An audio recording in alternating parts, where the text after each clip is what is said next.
এই যে এলাচ এসেছে, দেখেন যে কিভাবে ঝোপা আকারে কিন্তু এলাচগুলো ধরেছে। এগুলো মাটি থেকে বেরিয়ে এসেছে, মঞ্জুরি সহ গোড়া থেকে কিন্তু বেরিয়ে এসেছে, ফুলের মতো ডাটা বের হয়ে সেগুলোতে কিন্তু এলাচ ধরেছে। বগুড়ার শিবগঞ্জ উপজেলার এই মশলা গবেষণা কেন্দ্রে আছি। এটি বাংলাদেশের একমাত্র প্রতিষ্ঠান যারা শুধুমাত্র মশলা জাতীয় ফসল নিয়ে গবেষণা করে থাকে। এটি অত্যন্ত মনোরম একটি পরিবেশ, মনোরম একটি গ্রামে এটি অবস্থিত এবং এখানকার ভিতরে পরিবেশ অত্যন্ত চমৎকার। চলুন আমরা দেখি মশলা গবেষণায় কী কী আছে। দর্শক মণ্ডলী, এটি হচ্ছে মশলা গবেষণা কেন্দ্রের মূল প্রশাসনিক ভবন ও গবেষণাগার। অসাধারণ একটি ল্যান্ডস্কেপের মাঝে ভবনটি অবস্থিত, খুবই সুন্দর দেখতে। এর চারিদিকে পরিবেশ অত্যন্ত সুন্দর, একদম গ্রামের মধ্যে এই সুন্দর সরকারি একটি প্রতিষ্ঠান, গবেষণা প্রতিষ্ঠান গড়ে উঠেছে এত সুন্দরভাবে, মন জড়িয়ে যায়। সত্যি যারা এখানে থাকেন এবং গবেষণা করেন তারা আসলে অনেক ভাগ্যবান হয়ে বলতে চাই যে এরকম একটা নির্মল পরিবেশে তারা কাজ করেন এবং বাস করেন। খুবই সুন্দর একটি পরিবেশ। সুপ্রিয় দর্শক মণ্ডলী, আমি যে গাছটির সামনে দাঁড়িয়ে আছি সেটি হচ্ছে, আমরা এই গাছটির নাম অনেকেই পাতার নাম জানি, কিন্তু গাছটি হয়তো অনেকে দেখিনি। এটি কারি পাতার গাছ। আমরা বিভিন্ন বিদেশি রেসিপি এবং অনেক আধুনিক রেসিপিতে আমরা কারি পাতার নাম শুনি। এটি সেই কারি পাতার গাছ। এখানে কারি পাতার গাছের সামনে দাঁড়িয়ে আছি আমি মশলা গবেষণা ইনস্টিটিউট কেন্দ্রে। তো আমরা দেখছি এটি আসলে পাতাগুলো নিম পাতার মতো কিছুটা ছোট ছোট। এই পাতাগুলো আসলে 4-5টি তরকারিতে দেওয়া হয়, অনেক ধরনের রেসিপিতে এটি ব্যবহার করা হয়। তো আমরাও আসলে কৃষিতে পড়ার আগে দেখিনি, পরে দেখেছি এই কারি পাতার গাছ, কিন্তু ইউটিউবে বা বিভিন্ন জায়গায় আমরা কিন্তু কারি পাতার নাম শুনি। ডিয়ার ভিউয়ার্স, আমি যে স্থানে দাঁড়িয়ে আছি এখানে আমার বামে দেখতে পাচ্ছেন রাস্তার পাশ দিয়ে সারি সারি করে দেবদারুর ফাঁকে ফাঁকে এক ধরনের ছোটো জাতীয় গাছ লাগানো হয়েছে, গুল্ম জাতীয় গাছ। এই গাছগুলো আসলে হচ্ছে আলু বোখারা নামে যে আমরা পোলাওয়ের মধ্যে বা বিভিন্ন ধরনের এর মধ্যে আমরা খাই, বিরিয়ানির মধ্যে খাই আলু বোখারা। এটি সেই আলু বোখারার গাছ। তো এটি কিন্তু বাংলাদেশে হচ্ছে, কিন্তু এটা কিছু প্রসেসিং রয়েছে যে কারণে বাণিজ্যিকভাবে আলু বোখারা কিন্তু এখনও আমাদের সাফল্য বয়ে আনেনি। এটি গবেষণা পর্যায়ে রয়েছে। সুতরাং আমরা কৃষি সম্প্রসারণ দপ্তর বা কৃষি গবেষণা থেকে এখনও আমরা কিন্তুভাবে ছাড়পত্র দেইনি। যদিও এটা চারা বিক্রি করা হয়, শৌখিনভাবে কেউ লাগিয়ে থাকে, সেটি অপরাধের নয়, লাগাতে পারে। কিন্তু বাণিজ্যিকভাবে গেলে অবশ্যই আমাদের পরামর্শ নেবেন, কারণ এটি এখনও বাণিজ্যিকভাবে কিন্তু বাংলাদেশে সাকসেসফুল নয়। তো এটি এখনও আমদানি পর্যায়ে রয়েছে। আলু বোখারার মধ্যে আমরা যেটা খাচ্ছি মার্কেটে সেটি কিন্তু আমদানি করা, এটি বাংলাদেশে উৎপাদিত নয়। তো আমরা দেখবো আলু বোখারার গাছ কেমন। এটি আলু বোখারার গাছ। এখানে গোটা গোটায় ধরে, এগুলো তো ধরে, কিন্তু এগুলো যে প্রসেসিং রয়েছে বা যে সিস্টেমে খেতে হয় সেভাবে আমরা এখনও যেতে পারছি না। এগুলো আলু বোখারার গাছ, এগুলো আলু বোখারার গাছ। মশলা গবেষণা কেন্দ্রে এরকম অসংখ্য আলু বোখারার গাছ বিভিন্ন জায়গায় রয়েছে এবং এগুলো সিজনে কিন্তু ফুল আসে এবং ফল ধরে। আমরা দেখবো এখন আমাদের, আমি যেখানে এসেছি এটি একটি শেড, পলি শেড করা হয়েছে। এই শেডের নিচে কিছু সিডবেড, পাকা সিডবেড রয়েছে। এই সিডবেডে এই মুহূর্তে যে চারাগুলো রয়েছে এগুলো কিন্তু গ্রীষ্মকালীন আগাম পেঁয়াজের চারা। এগুলো আর কয়েকদিনের মধ্যেই লাগানো হবে, 30 দিন বয়স হলেই চারাগুলো লাগানো হয়। তো পেঁয়াজ নিয়ে গবেষণা করাও এই গবেষণা কেন্দ্রের একটি অন্যতম লক্ষ্য। তাই আমরা দেখবো যে এই বীজতলাগুলো কেমন হয়েছে। বেশ অনেকগুলো বীজতলা রয়েছে, প্রত্যেকটা বীজতলাই কিন্তু খুব সুন্দর। এখানে দেখেন যে পেঁয়াজের বীজতলায় যেটি, এখানে পেঁয়াজের বীজ ফেলানো হয়েছে, পেঁয়াজের গুটি দেখা যাচ্ছে। সুন্দর একটি পেঁয়াজের বীজতলায় আমরা অনেকগুলো প্লট এখানে দেখছি। দর্শক বন্ধু, আমরা একটা প্লট পেয়েছি। এখানে কিন্তু পেঁয়াজ ইতিমধ্যেই মনে হয় এই 2-4 দিনের মধ্যেই লাগানো হয়েছে, কিন্তু চারা কেবল লেগে উঠছে। কৃষি গবেষণা গ্রীষ্মকালীন পেঁয়াজ হিসাবে বাড়ি পেঁয়াজ 5কে তারা মুক্তি দিয়েছে। আমরা বাড়ি পেঁয়াজ 5-এর এখানে কিছু টবে কিছু সীমিত আকারে রয়েছে, সেগুলো আমরা দেখতে পারবো। আমরা দেখে পেঁয়াজ কিন্তু হয়ে গিয়েছে, বেশ আগেই এগুলো লাগানো হয়েছে। বাড়ি পেঁয়াজ 5 দেখুন, টবে গাছগুলো বেশ বড় বড় হয়ে গেছে এবং পেঁয়াজ কিন্তু হয়ে গেছে, গোড়ায় কন্দ হয়ে গেছে, তাদের ইতিমধ্যে কন্দ হয়ে গিয়েছে। খুব সেখানে অনেকগুলি টব রয়েছে, প্রত্যেকটা টবেই কিন্তু পেঁয়াজ এভাবে লাগানো আছে। আসলে গরমকালেও পেঁয়াজ হয়, সারা বছরই যে পেঁয়াজ আবাদ করা যায়। পেঁয়াজ একটি কী বলবো পচনশীল পণ্য, যে কারণে এটি যদি সারা বছর উৎপাদন করা যায় তাহলে কিন্তু বাজারের চাহিদা এবং দাম দুটোই ঠিক রাখা সম্ভব। দেখুন যে এখানে এই যে পেঁয়াজ পেঁয়াজ হয়ে গিয়েছে। আজকে সেপ্টেম্বর মাসের 23 তারিখ। পেঁয়াজ কিন্তু দেখুন যে গরমেও কিন্তু পেঁয়াজ হয়, সেটি কিন্তু আমরা এখানে এই যে অনেক বড় বড় পেঁয়াজ।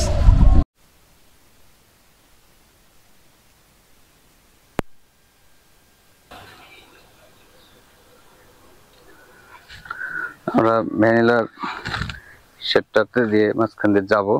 সুন্দরভাবে সারিবদ্ধভাবে ভ্যানিলা করা হয়েছে, চারিদিকে শুধু ভ্যানিলার গাছ রয়েছে। এগুলো নতুন লাগানো হয়েছে, এগুলো ডাল কেটে এখানে লাগানো যায়। নতুন নতুন ডাল এখানে রোপণ করা হয়েছে, এগুলো থেকেই কিন্তু গাছ আস্তে আস্তে এটা কুশি ছাড়বে। কুশি ছেড়ে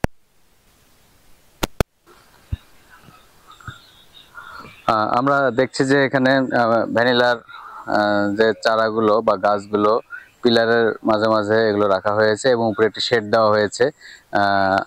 এটা কিন্তু মাটিতে চাষ করা যাবে না, তাহলে শিকড় পচা রোগ হবে। এটি আবাদ করতে হবে আমাদের বিভিন্ন ধরনের নারিকেলের খোসা, মানে কোকোপিট বা বিভিন্ন ধরনের শুকনো যে সকল অর্গানিক ম্যাটার, সেগুলো এখানে ব্যবহার করা হয়েছে এদের গোড়ায়। তা মাটি এখানে টোটালি আসলে অ্যাভয়েড করতে হবে। এটা যেহেতু লতা জাতীয় ফসল, লতার জন্য এর স্ট্যান্ডার্ড লাগে। আমরা এখানে দেখতে পাচ্ছি একটা খুঁটিতে বিভিন্ন মানে দড়ি পেঁচায়, যেটাতে এটা সাপোর্ট নিতে পারে। এটা খাবারের প্রয়োজন হয় না, কিন্তু সাপোর্টের প্রয়োজন হয়। তো এটা না, এটা স্ট্যান্ডার্ড পিলার। তো এই পিলারের সাথে আমরা দিয়েছি। ভ্যানিলা লাগানোর পর থেকে মোটামুটি 2 থেকে 3 বছর সময় লাগে এর ফুল আসতে, প্রথমবার ফুল আসার জন্য। তো এর সাধারণত ফুলগুলো আসে মার্চ এপ্রিল মাসে। এই ফুল আসার পরে এটাতে হাত পরাগায়ন করে দিতে হয়। প্রত্যেকটা ভ্যানিলাকেই বিশ্বের যত দেশি ভ্যানিলা প্রোডাকশন করে, ওই হাত পরাগায়ন করে প্রোডাকশন করে তারা। তো প্রত্যেকটা ফুল একটা একটা করে আমাদের হাত পরাগায়ন করে দিতে হয়। তারপরে এইরকম বিন এটা থেকে আস্তে আস্তে বড় হয়। এই বিনগুলো গাছে থাকবে মোটামুটি আপনার 8-10 মাসের মতো। ডিসেম্বর দিকে যে এগুলা হালকা করে হলদে হওয়া শুরু করলে তখন আমরা এটা গাছ থেকে পেরে নেব। এরপরে প্রথমে ট্রিটমেন্ট হিসেবে প্রথমে 3 মিনিটের জন্য 60 ডিগ্রি সেন্টিগ্রেড আমরা সিদ্ধ করে নেব। এরপর থেকে মাসখানিকের মতো প্রায় 30 দিন 35 দিন এরকম প্রতিদিন 2 ঘন্টা করে হালকা রোদের মধ্যে, যেটা সকালের রোদ পাই আমরা, এটা রোদে দিয়ে এরপরে আবার সুতি কাপড় দিয়ে মুড়ে রেখে দেবো বক্সের ভিতরে। এই অবস্থায় যখন আমার 1 মাসের মতো হয়ে যায়, এরপরে এই বিনটা তখন ব্ল্যাক কালারের মতো রং ধারণ করে। এই জন্য এটাকে অনেক সময় ব্ল্যাক গোল্ড বলে থাকে অনেকে। তো এটা হলো বিশ্বের দ্বিতীয় সর্বোচ্চ দামি মশলা ফসল, যার কেজি প্রায় মানে ন্যূনতম এই মুহূর্তে যে আন্তর্জাতিক বাজারের রেট, তাতে 30,000 টাকা কেজি প্রায়। এটা যদি আমি এসেন্সের হিসেব চিন্তা করি তাহলে তো অনেক হয়ে যায় এটা। কখনো কখনো আপনি যদি খুব অল্প পরিমাণ ভ্যানিলা এসেন্স নেন, যদি প্লান্ট সোর্সেস হয়, এটা যদি এই অল্প ইউনিটটাকে আপনি কনভার্ট করতেছেন, তখন 8-10 লক্ষ টাকা কেজি পার এসেন্স হবে, পার আউন্স এসেন্স। আর এমনিতে যে সিঙ্গেল বিন অনেক সময় $8 $10 করেও আমরা দেখি সুপার শপগুলোতে, মানে ওয়েবসাইটে দেওয়া আছে, কিন্তু সেগুলো হলো একটা দুটো ইয়ার ক্ষেত্রে, বিনের ক্ষেত্রে। কিন্তু আপনি যদি লট ধরে কান্ট্রি টু কান্ট্রি যে ডিল হয় সেগুলোর মধ্যে চিন্তা করি, তাহলে 30,000 টাকার আশেপাশে এটা হলো পার কেজি। এটা সাধারণত কেক, আইসক্রিম, বিস্কিট বা বেকারি ইন্ডাস্ট্রিগুলোতে এগুলো বেশি ব্যবহৃত হয়। আমরা যেটা খেয়ে থাকি মূলত হলো কেমিক্যাল এসেন্স। এটা আসলে কোনো প্লান্ট সোর্সেস কোনো ইয়া না, এটা ল্যাবে তৈরি করা এক ধরনের কেমিক্যাল, যেটা এটার ভ্যানিলিন নামক একটা এসেন্স থাকে, সেই উপাদান থাকে। এই উপাদানটা তৈরি করা হয় কেমিক্যাল জাস্ট বিক্রিয়ার মাধ্যমে। সেটাকে আমরা আসলে মূলত ভ্যানিলা হিসেবে আমরা ছোট ছোট বোতলে। আমরা এখন আছি একটি গোলমরিচের প্লটে। গোলমরিচ মশলার একটি অন্যতম প্রধান একটি উপাদান। তো এই গোলমরিচ কীভাবে উৎপাদন হয় সেটি আমরা এখানে দেখতে পাবো। এখানে পরীক্ষামূলকভাবে গবেষণাগারে করা হচ্ছে। দেখুন, এটি হচ্ছে একটা গোলমরিচের গাছ, এখানে কয়েকটি গাছ রয়েছে, প্রায় 5-6টি গাছ রয়েছে এবং পিলারের মাধ্যমে এটিও কিন্তু একটি লতা জাতীয় গাছ এবং এই লতা জাতীয় গাছ যেমন একটি সাপোর্টিংয়ের মাধ্যমে এটি কিন্তু উঠাই দিতে হয় এবং সেখানে একটা বয়স পরে 3-4 বছর পরে যখন তারা গাছগুলো যখন ম্যাচিউর হয় তখন কিন্তু ওখান থেকে ফুল বের হয়ে আসে, জোপা জোপা ফুল বের হয়ে আসে এবং সেখানে গোলমরিচ ধরে থাকে, পুঁইশাকের বীজের মতো আর কি।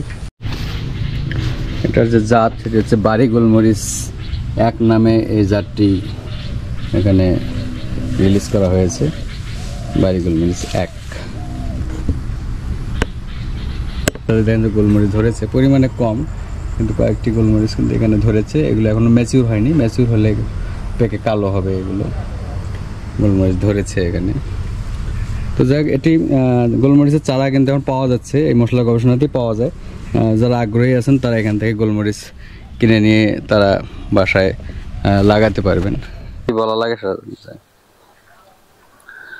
এগুলো হচ্ছে আমাদের কালো বড় এলাচের গাছ, এগুলো গবেষণা পর্যায়ে আছে। এগুলো চারা জাম প্লাজম অনেক দূরে থেকে নিয়ে আসা হয়েছে, কোনো কোনো গাছে এলাচ চলে এসেছে কিন্তু সেভাবে নয়। আমরা একটু গাছে দেখব, এই যে এখানে আমরা এলাচের যেখানে মাটি ফেটে কিন্তু একটি মুকুলের মতো বের হয়ে এসেছে, এখানে এই এলাচগুলো ধরবে। গোড়া থেকে এক ধরনের মঞ্জুরি, বলবো যে মঞ্জুরি বের হয়ে এসেছে, এই মঞ্জুরিগুলো থেকেই কিন্তু এগুলো কিন্তু এই এলাচের দানা, এলাচ পরবর্তীতে এরা এলাচে পরিণত হবে।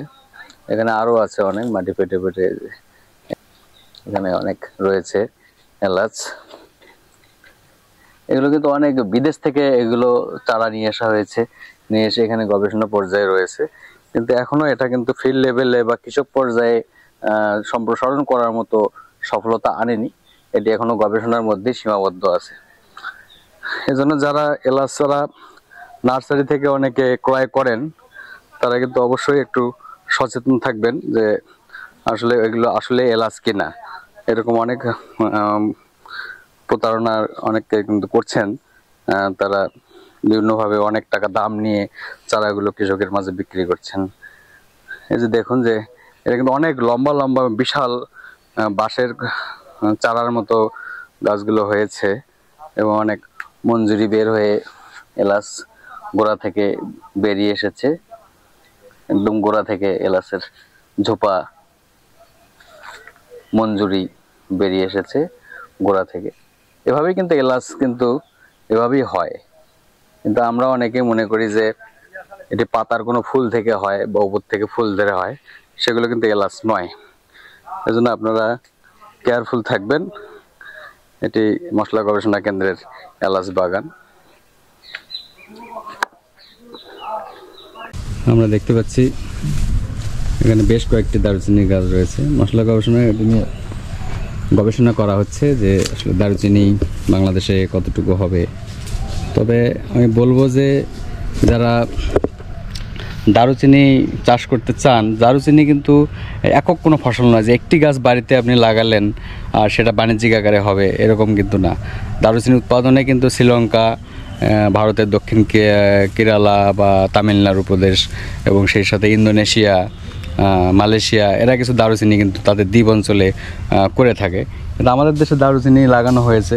তো এটি আসলে যে প্রসেসিং, এটির যে সিস্টেম, এটি কিন্তু সরাসরি বাকল তুলে খাওয়া যায় না, এটি অনেক প্রসেসিং রয়েছে। এটি বাকল কত বছর বয়সে কাটতে হবে, সেখানে তার উপরের ঘষে পরিষ্কার করতে হবে, রাউন্ড করে করে সেগুলোর ছালগুলো তুলে তারপরে সেগুলো হালকা বয়েল করে শুকাতে হবে। এই ধরনের কিছু কিন্তু তার পোস্ট হারভেস্ট কিছু প্রসেসিং টেকনোলজি আছে, তো সেগুলো কিন্তু এককভাবে বাংলাদেশে ওইভাবে কিন্তু চালু হয়নি।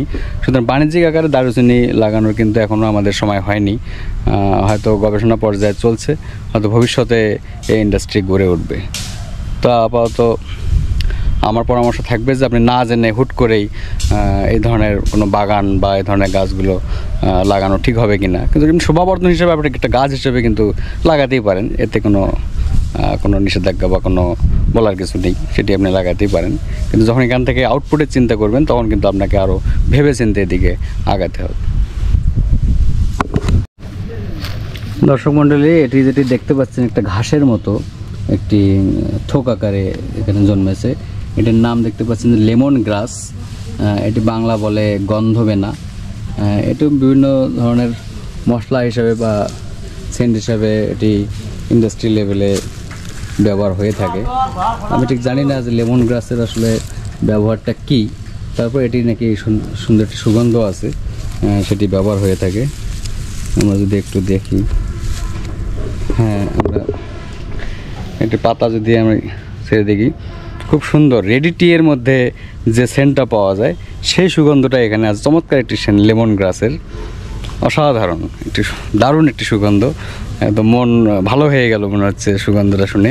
লেমন গ্রাস এটি চা পাতা আমরা চায়ের মধ্যে দিয়ে খেলে সবচেয়ে বেশি ভালো লাগবে। আমি রেডি টি জাতীয় এক ধরনের টি আগে আমরা খেতাম, এখন যদি আমি খাই না, সেটার মধ্যে কিন্তু ঠিক এই সেম এই ফ্লেভারটাই আমি পেয়েছিলাম। অত্যন্ত সুন্দর একটি সেন্ট, এটির নাম লেমন গ্রাস। এই গাছ এই মশলা গবেষণা কেন্দ্রে রয়েছে। ডিয়ার ভিউয়ার্স, আমরা এখন আমার সামনে রয়েছে বস্তায় আদা চাষ একটি প্লট। এখানে অনেক বস্তায় আদা চাষ করা হয়েছে। এটি বর্তমানে সবচেয়ে জনপ্রিয় একটি প্রযুক্তি। পারিবারিক পর্যায়ে মানুষের আদার চাহিদা পূরণ হওয়ার জন্য যদি 10-12টি বস্তা বাসায় থাকে, তাহলে কিন্তু এই সারা বছরের যেটুকু লাগে আমাদের, ততটুকু কিন্তু আমাদের উৎপাদন করা যায়। আর যারা বাণিজ্যিকভাবে করতে চান তারাও এটা করছেন, অনেকেই করছেন বাণিজ্যিকভাবে। কেউ 10,000, 15,000, 50,000 বস্তা পর্যন্ত তারা করছেন, কারণ আদায় লাভ হয়। ভালো বাজার থাকলে অবশ্যই লাভ হয়। প্রতি বস্তার আদা উৎপাদন করতে প্রায় 50 থেকে 60 টাকা পর্যন্ত বস্তা প্রতি খরচ আছে। আর সেটি হয়তো যদি পার বস্তা যদি 800 থেকে 1000 গ্রাম পর্যন্ত আদা পাওয়া যেতে পারে, 1 কেজি পর্যন্ত, তাহলে দেখা যায় যে বেশ বস্তা প্রতি আরও 50-60 টাকা লাভ হয়। যত বস্তা আপনি করবেন তত 50-60 দিয়ে গুণ করলে আপনি আপনার প্রফিট মার্জিন হিসাব করতে পারবেন। তো যাই হোক, এটি অত্যন্ত জনপ্রিয় একটি প্রযুক্তি বাংলাদেশে পারিবারিক পর্যায়ে আদা উৎপাদনের একটি। আগে একটা পর্যায়ে ছিল নির্দিষ্ট জায়গা ছাড়া আদা হতো না, এখন কিন্তু এই বস্তায় প্রযুক্তি আসার পরে এই আদা কিন্তু সব জায়গায় হচ্ছে। এবং বাংলাদেশ মশলা গবেষণা কেন্দ্রও কিন্তু এই গবেষণাটির মূল উদ্যোক্তা। তারাই প্রথম কিন্তু বস্তায় আদা চাষ করে আমাদেরকে দেখিয়ে তারপর এটি কৃষি সম্প্রসারণ দপ্তরের মাধ্যমে কৃষক পর্যায়ে এখন ছড়িয়ে দেওয়া হয়েছে। এর সাথে আরেকটি কথা বলি যে আমরা কিন্তু কয়েকটি ফসল, যেমন আলু বোখরা, লবঙ্গ, সাদা এলাচ, কালো এলাচ, এগুলো কিন্তু বাংলাদেশে এখনও সফল নয়। সুতরাং এগুলো কারো কথায় বা কোনো ইউটিউব চ্যানেল দেখে কোনোভাবেই কিন্তু আপনি এই চারা লাগাবেন না। আপনি যদি ইচ্ছে করে 1-2 চারা লাগিয়ে থাকেন সেটা আলাদা কথা, কিন্তু বাণিজ্যিকভাবে কোনো ধরনের এই ধরনের উদ্যোগ আপনি নেবেন না যতক্ষণ পর্যন্ত কৃষি মন্ত্রণালয় গবেষণা প্রতিষ্ঠান থেকে আপনি যতক্ষণ পর্যন্ত সবুজ সংকেত পাবেন না, ততক্ষণ পর্যন্ত কিন্তু লাগানো আপনার জন্য নিরাপদ নয়। এবং জিরার ক্ষেত্রেও বলবো যে জিরা কিন্তু এখনও বাংলাদেশে খুবই সীমিত আকারে গবেষণা প্রতিষ্ঠানের আন্ডারে খুবই যত্ন সহকারে হচ্ছে, যেটি ফলন কিন্তু এখনও কাঙ্ক্ষিত নয়।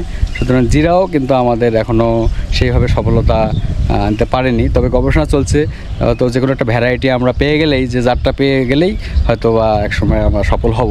গবেষণা চলছে, তো দেখা যাক সামনে কি হয়। তো সুতরাং এই চাষগুলো যখন করতে যাবেন বাণিজ্যিকভাবে কোনোভাবে উদ্বুদ্ধ হয়ে এগুলোর দিকে আপনি ঝুঁকবেন না। তো ধন্যবাদ, সবাই ভালো থাকবেন। মশলা গবেষণা কেন্দ্র থেকে সবাইকে আবারও শুভেচ্ছা জানাচ্ছি। এবং আমার এই ভিডিও ভালো লাগলে আমার চ্যানেলটি সাবস্ক্রাইব করে দেবেন, এবং যারা ফেসবুকে দেখছেন তারা অবশ্যই ফলো দেবেন।